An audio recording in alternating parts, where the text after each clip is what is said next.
The National Hurricane Center reported late Wednesday night that Francine has weakened from a hurricane to a tropical storm as it continues its slow advance across Louisiana. This downgrade comes as a relief to some, but the storm remains dangerous, bringing sustained winds of 70 miles per hour.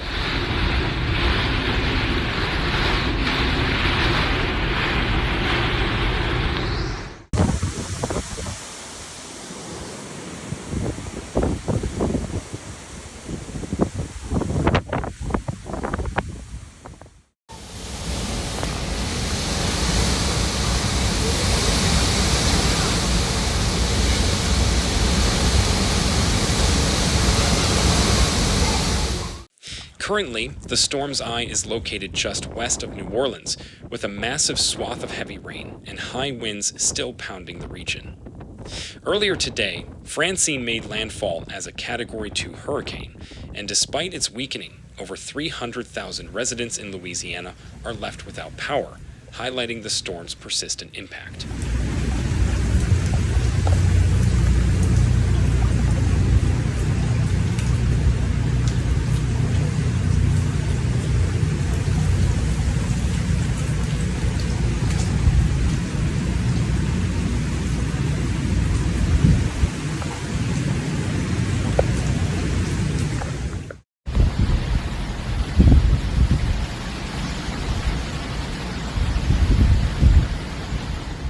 Francine's landfall occurred Wednesday at 5 p.m. local time in Terrebonne Parish, about 30 miles south-southwest of Morgan City.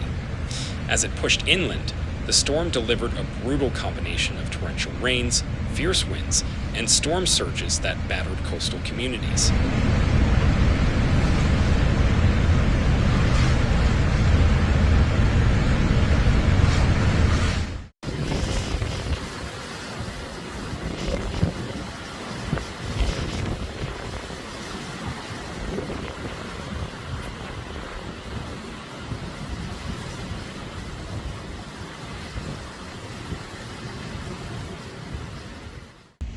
Heavy rains and hurricane-force winds are spreading inland across southern Louisiana, the National Hurricane Center stated in an afternoon advisory. Now is the time to stay inside and away from windows. Have multiple ways to receive warnings and updates. The storm surge remains a significant concern, with forecasts suggesting that water could rise between 5 and 10 feet above ground level if it coincides with high tide.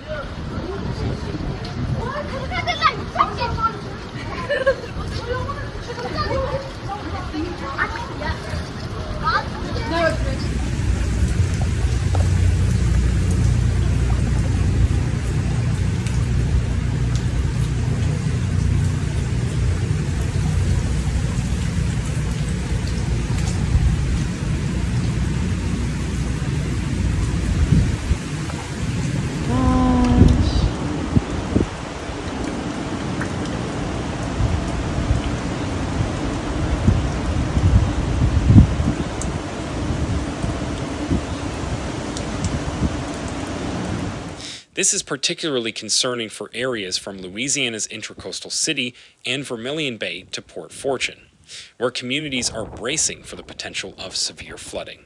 Throughout the morning, Francine's outer bands began impacting a wide range of areas including Lafayette, Baton Rouge, and other parts of southern Louisiana, drenching them in heavy rainfall. Offshore, an oil platform positioned north of Francine's center in the Gulf of Mexico registered a peak wind gust of 105 miles per hour, underscoring the storm's lingering intensity even as it weakened.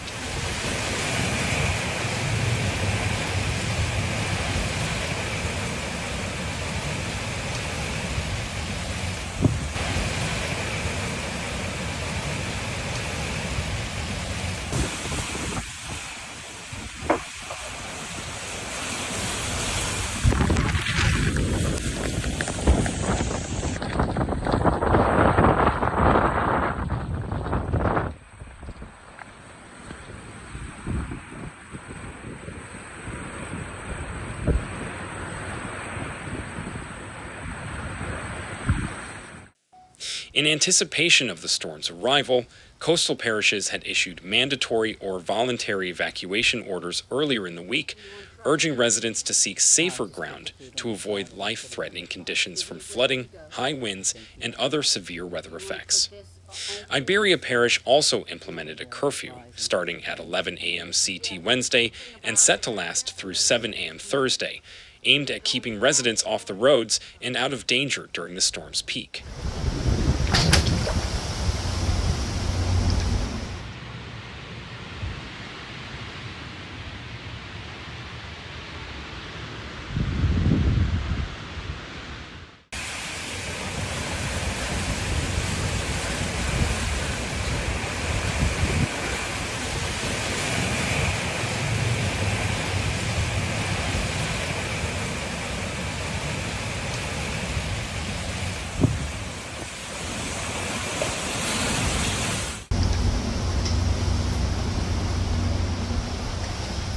A hurricane warning remains in place for a large section of Louisiana's coastline, stretching from the boundary between Vermilion and Cameron parishes eastward to Grand Isle, located south of New Orleans. Meanwhile, the greater New Orleans area is under a hurricane watch, indicating that hurricane conditions could develop within 24 hours. Rainfall is expected to be significant, with estimates ranging from 4 to 12 inches along the coasts of Louisiana, Mississippi, and Alabama. These regions are also under storm surge alerts, highlighting the widespread nature of Francine's impact.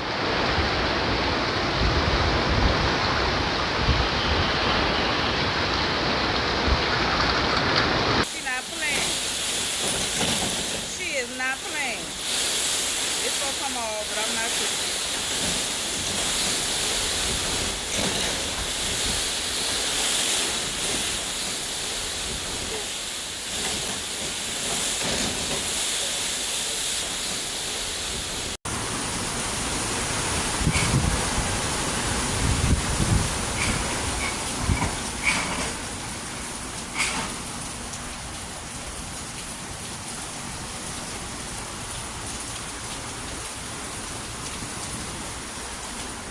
Despite the extensive risks posed by Francine, there are some positive signs in the forecast.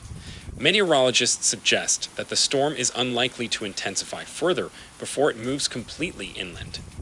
As Francine approaches land, it is anticipated that drier air will wrap around the southern portion of the storm, which should help to stabilize its strength. The hurricane is not expected to continue strengthening through landfall, the National Hurricane Center noted, providing some reassurance amid the ongoing threats. Moreover, the levee systems designed to protect Louisiana from storm surges and flooding appear to be holding strong against Francine's assault.